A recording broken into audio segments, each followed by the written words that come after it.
I don't care too much. All right, so briefly, what you guys would want to end up doing for this problem is the first thing, I forgot to add this, you want to make sure that it's 11 characters long. Because this, oh, I'm still on the TV. 12, I think it's 12, right? 1, 2, yeah, 12 characters long, 11 index, yes. That, I can't keep watching, I can't see myself. There we go. Actually, no, we'll just put the book up. So, if the length, so this should be 12. That's right the first time.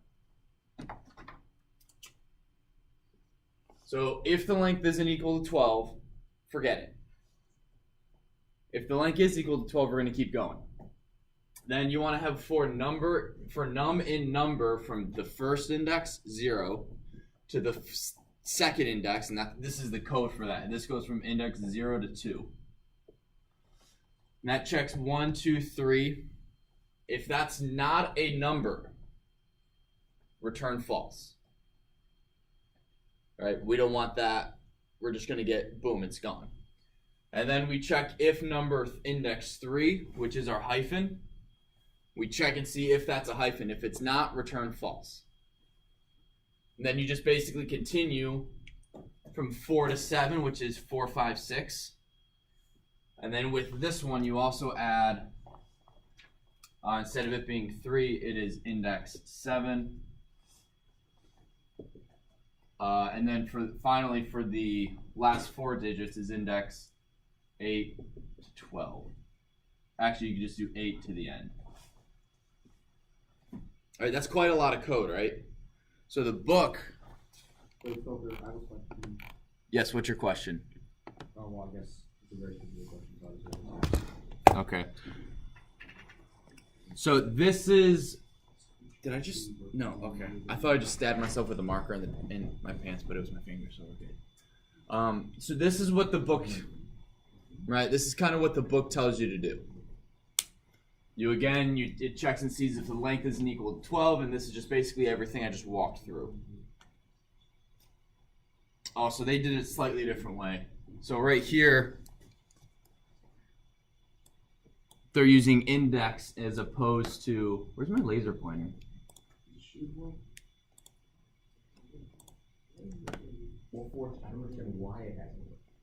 I don't know. There should be a laser. I thought there was a laser pointer in here. Oh, there is. Go up and then go to pan. Pan? With that arrow. With that arrow. Is it under pan? Laser pen. Oh, cool. I'm totally going to add that. Thank you. It's actually pretty useless. It's not for me.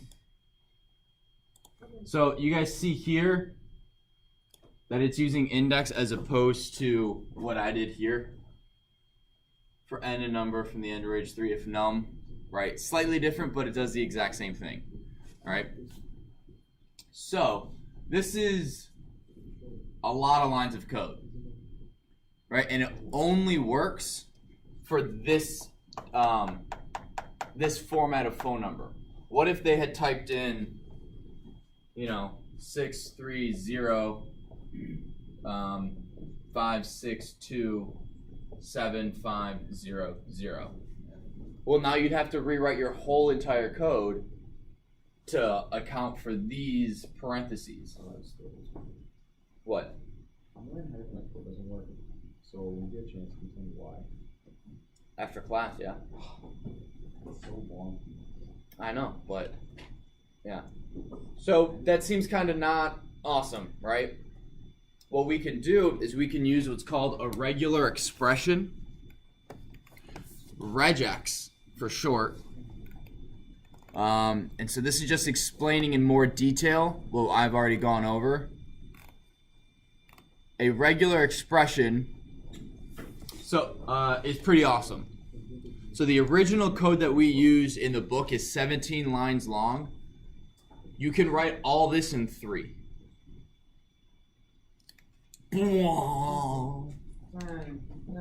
Don't me, Ryan. That's impressive. Seriously, it's 1/6 of the time. All right, so the first thing we're going to do, guys, is you need to import RE. RE stands for what? Pop quiz. RE stands for regular expressions. There you go. Teamwork. I love it. Wait, is that right? Yeah, regular expressions. Oh, wow, that's pretty good. Good job. called regexes for short. So, first thing we're going to do, I'm going to sit down here, and we're going to walk through this together. Oh, I already have a window open. I almost challenge you guys, like, who can write this the fastest? Have you guys do it, you know, the long way. I just do the regex and like 30 seconds later go, I'm done. But yeah, but you're the coding teacher, so I know. obviously. Just would have been like. I would hope you would be able to do it faster. Alright, so let me make the screen bigger. Hang on. I hate that I have to do this every time. What's up, man? Nothing, just chilling.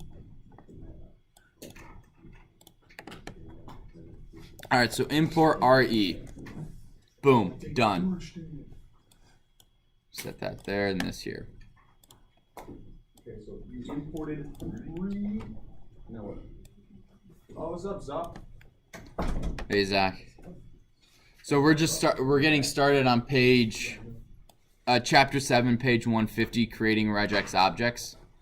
Regex stands for regular expressions, and it's basically a very condensed way of searching text. So, excuse me. So the way this works is you have to use the compile function in the RE module to create a regex of what you want. So what you want to do is, as you guys see here, you go phone num regex equals re.compile, and this is what we're going to be searching for. Why does it need to be phone num regex? It's such a long. It is, but then it also, later in code, you know what it stands for. You can make this X if you want, or num regex, right? You don't have to necessarily have phone. I'm just following what the book says. But you can make this whatever. But I do, like I'm telling you guys, I'm telling intro to programming, name your variables what they are. Yes. Right? Don't use X, Y, A, B, C, because after 30 lines, you have no idea what's going on. Excuse me. So, what we want to do is we want to create a regex object that can do any format of that number. Or do any phone number in that format, 123-456-7890. And the way we do that is you type the letter R, and then you have your string. What does the R do, Mr. Stolter? Great question. The R makes it a raw string, because remember, especially in intro, you guys remember when we had to do C:\\/ desktop or whatever. Yeah. Desktop / users / you had to do that / because of who remembers why? That cancels out like format if you're gonna put in the code, right? Right, so a / basically is read by the computer as, oh, the next thing is going to be ignored, basically. So if I have / users, it's going to view this right here, the highlighted portion, the / u, as one thing. And we don't want that. So you do //, it views this as one /. When you put an R here, notice how it's not inside the string, but it's still green. That means it's a raw input. Those of you who took Python 2.7, you guys remember raw _ input for inputs.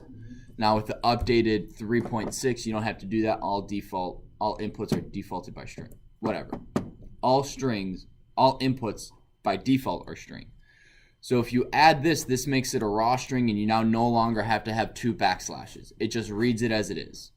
Guys. So for this, we want to create that format. All we're going to do is \d, \d, \d, because \d is any digit. Any digit at all. So \d, \d, hyphen, \d, \d, hyphen, and then 4 \ds. So what does \d stand for? It's any digit, 0 to 9. So if we have any phone number, any digit in 123 hyphen 45 or digit hyphen digit, digit, digit, hyphen, digit, digit, digit, digit, it will count and it will basically find it. All right? Now there's one other thing we have to do. We can't just print num regex right now. We have to tell it that if this is found, if it's found, put it in a group. A group. Yes. So MO stands for matched object, right?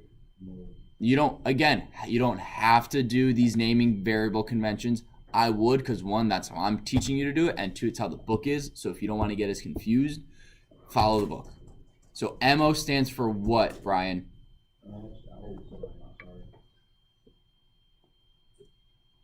What? Match object. So MO space is num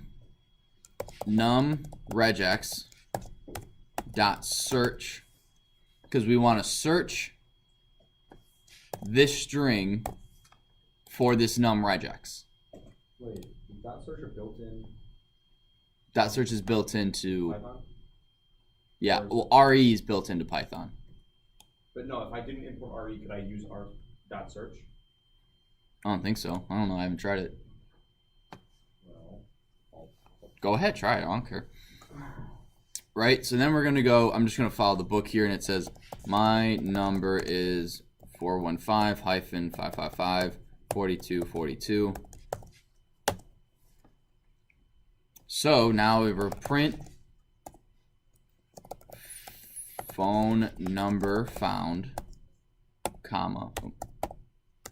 Now we're going to do mo.group, and I'm going to explain why it's a group in a minute, but for now, it searched and found that phone number. Well, number. I didn't put an R.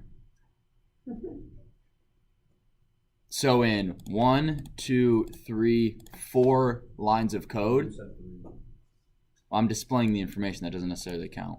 That's true. That's true. So in finding 3 lines of code, Ryan, you replace 17 lines of code. And then you can also do, hang on. So you could have num regex 2, and this could be, actually, we're not gonna try to do the parentheses, because the parentheses mean something else, and we're gonna learn that in the next couple days. Alright, so what if I have 2 phone numbers in my string? That one. My phone number is, and my office number is 630-562-7582. What do you think is going to happen? So I'm going to print the first one.